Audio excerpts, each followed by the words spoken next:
Hello les amis, je vous retrouve pour une nouvelle question sur le paradoxe humain sur cette chaîne Human Paradox. Donc déjà ravi de vous revoir.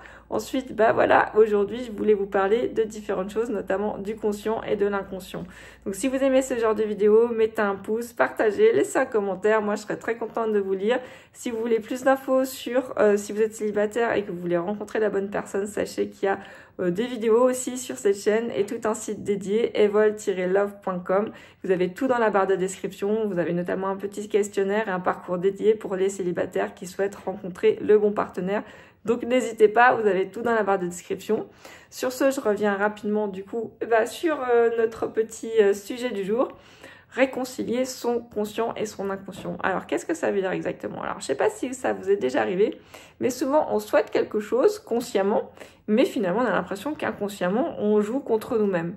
Souvent, on a cette problématique où consciemment, on souhaiterait quelque chose, mais qu'inconsciemment, on fait tout l'inverse. Ça peut être tout bête. Par exemple, on souhaite se remettre plus en forme, faire plus de sport et même si consciemment, on va essayer de tout mettre en place pour y arriver, notre inconscient, il va toujours lutter contre. On a l'impression qu'on a un petit peu ce petit diable et ce petit ange sur l'épaule. Le petit diable derrière l'inconscient qui va finalement nous dire, oui, t'es pas obligé de le faire, etc., etc. Et le petit ange qui va nous donner la bonne direction consciemment. Alors, même si consciemment, on sait ce qu'on veut, souvent, le petit diable, il va avoir peut-être plus de poids dans la balance que le petit ange. Et c'est là où on voit que finalement, toute cette partie de l'inconscient, elle est essentielle pour aujourd'hui nous permettre d'atteindre nos objectifs.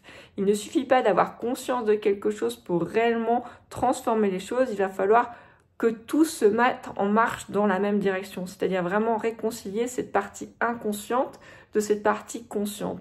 Pour pouvoir vraiment faire cette connexion entre les deux, parce que finalement, inconscient, c'est tout ce qu'on ne voit pas, ce qui est un peu en sous-marin, ça va être un petit peu aussi de se poser des problématiques, les questions, comment on arrive à réconcilier le petit diable et le petit démon.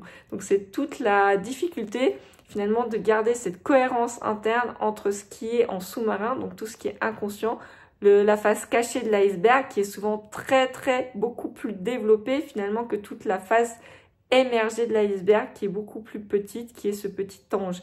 Et du coup, la balance, quand on voit la proportion de glace sous la mer et au-dessus de la mer, c'est tout ce qu'on ne voit pas, donc tout ce qui est inconscient, qui est immergé, qui finalement aura beaucoup plus de poids souvent pour driver nos vies, nos décisions, que cette partie consciente.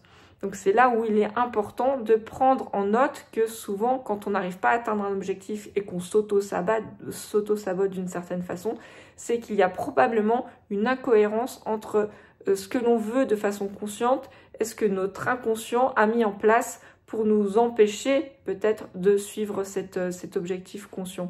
Donc le but de réconcilier l'inconscient et le conscient, ça va nous permettre réellement d'atteindre ces objectifs qui nous tiennent réellement à cœur et de comprendre pourquoi finalement le petit diable et le petit ange, ils sont pas du même côté, et pouvoir réconcilier l'un à l'autre va nous permettre de trouver un moyen d'atteindre nos objectifs et d'y voir un peu plus clair et de sortir de cette spirale finalement, soit de la procrastination, soit de l'auto-sabotage, ou en tout cas de schéma ou de cercle vicieux. Donc voilà, je vous retrouve très bientôt pour une prochaine vidéo. Sachez que si vous voulez plus d'infos, vous avez tout dans la barre de description. Laissez un commentaire, likez, et à très bientôt pour un nouveau sujet. Bye bye!